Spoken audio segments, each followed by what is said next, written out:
제일 중요하게 생각하는 노력이에요. 이 아이가 얼마나 노력을 했는지. 많은 어머님들이 그래요.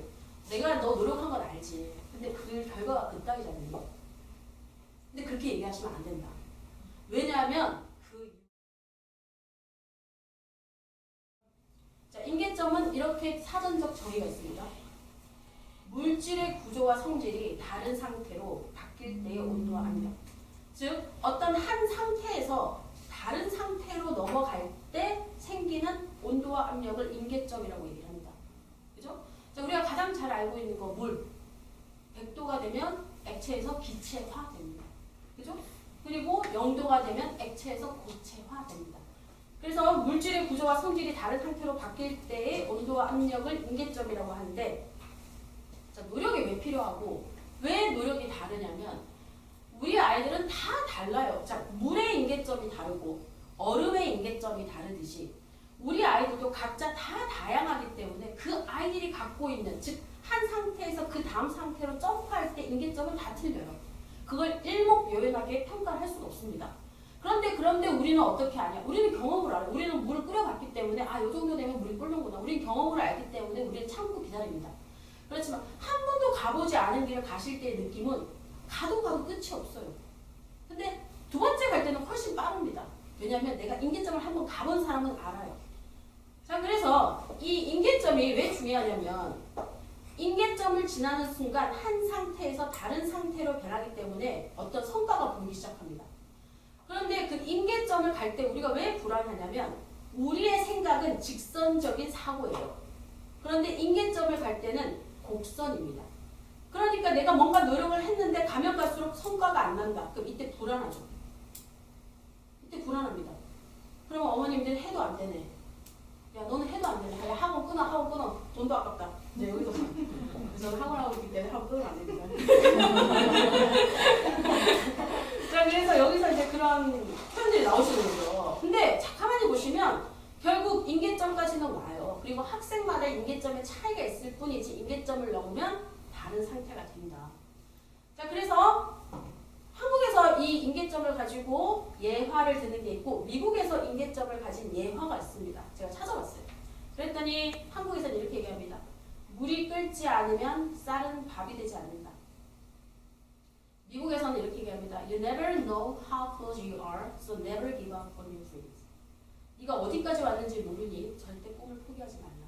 이런 식으로 인계점을 설명합니다.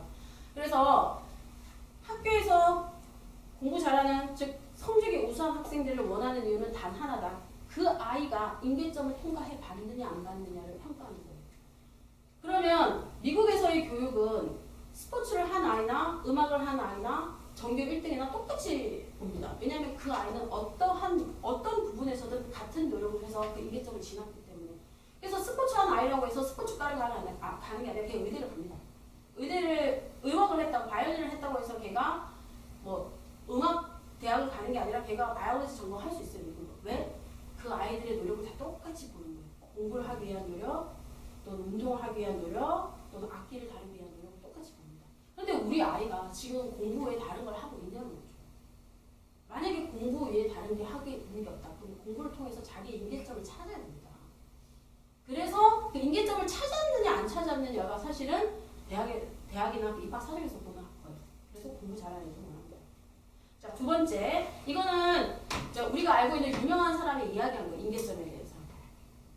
자, 훈련을 하다 보면 늘 한계가 온다. 근육이 터져버릴 것 같은 순간, 숨이 턱까지 차오르는 순간, 주저앉아 버리고 싶은 순간, 이런 순간이 오면 가슴 속에서 뭔가가 말을 걸어온다. 이 정도면 됐어. 다음에 하자. 하는 속삭임이 들린다. 이런 유혹에 문득 포기해버리고 싶을 때도 있었다. 하지만 이때 포기하면 안 한 것과 다를 바 없다. 이렇게 인계점을 말하는 사람이 누구냐면 우리가 너무나 좋아하는 김연아입니다. 김연아가 이런 이야기를 해서 김연아 오록이라고 되게 유명했었어요. 한때 2015년도에.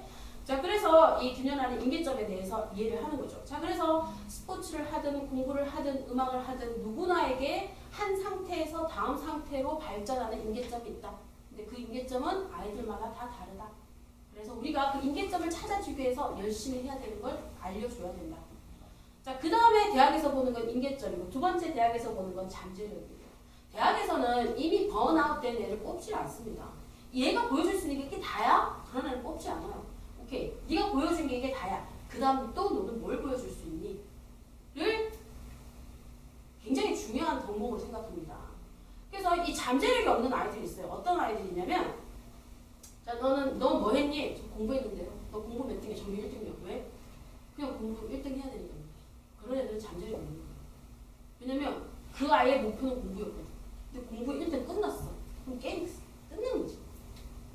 공부가 어떤 다른 목표를 위한 도구로서 쓰일 수는 있지만 그 목표가 그냥 전교 1등이 그 아이의 목표였으면 걔는 이제 끝난 거잖아요. 그럼 그 아이는 더 이상 잠재력이 없는 거예요. 그래서 대학에서는 공부 잘하는 걸 물어보지 않아요. 그런데 자기소개서 했을 때 애들 다 공부한 얘기 들었어요. 다. 제가 중학교 1학년 때는 공부를 못했는데요. 나중에 제가 열심히 해가지고 이렇게 전교 1등을 했습니다. 그거는 잠재력이 없는 거예요. 그래서 대학에서 그런 애를 좋아하지 않아요. 그러니까 제가 공부 1등을 했지만 사실 저는 의사가 되고 싶었습니다. 근데 의사가 어떻게 하면 될까 고민을 해봤더니 공부를 잘해야 가더라고요. 그래서 저도 공부를 잘했어요. 그런 애들이 잠재력이 있는 거예요. 한 끗 차이, 한 끗 차이. 근데 그건 누가 해주냐? 우리 엄마가 해줘야 돼요. 우리가. 사실 우리도 좀 불쌍해. 우리도 처음이잖아요, 엄마가. 나도 경험이 없어요. 그잖아. 만약에 이 중에 큰 애가 있고 둘째가 있으면 그래도 둘째는 큰 애 때문에 한다고 하지만 애들이 너무 달라. 그래서 또 처음이야. 인간들이 너무 달라. 똑같이 적용이 안 돼.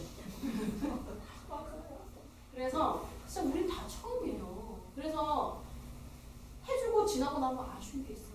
그때는 좋은 거라고 해줬는데 지나고 나 보니까 그게 안 좋았어. 부모로서 가슴 찢어지죠. 그리고 그때는 진짜 몰라서 못 해줬는데 지나고 나니 바로 내 손 닿을 때 있었는데 그걸 왜 못해줬어. 내 주변에는 그거 해가지고 잘 됐던데 나도 그때 좀 많이 쫓아다니게. 집에만 놀고 있었는데 좀 아쉽고. 그죠? 자, 그게 부모 마음이에요. 근데 우리가 강해져야 돼요. 아까 얘기했지만 우리가 큰 빅피처를 그려야 된다.